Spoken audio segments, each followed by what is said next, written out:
ఒక విద్యార్థికి సంబంధించిన అంశం మాట్లాడుతున్నా. ఒక విద్యార్థి ఎండాకాలం సెలవులు వస్తున్నాయంటే వణికిపోతుండు.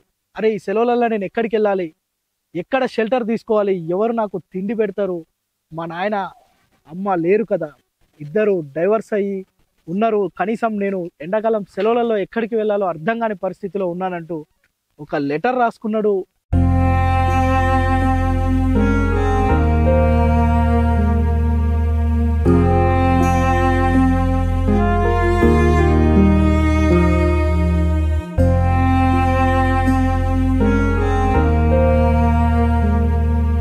Avira Women's Day special offer 50% off on IUI IVF valid till 8th March. ఇంకొక నెల రోజులైతే ఎగ్జామ్స్ తర్వాత నా పరిస్థితి ఏంటనే ఆ ఆవేదనతో వచ్చిన ఒక లెటర్. ఇది లెటర్ ఎందుకు బయటికి వచ్చింది, ఈ లెటర్ ని ఎందుకు రాయాల్సి వచ్చింది, ఈ విద్యార్థి ఎవరు, అంత బాధ ఏముంది, ఇంత లెటర్ రాసుకునే అంత కష్టం ఏముందో మనం ఈరోజు తెలుసుకుందాం.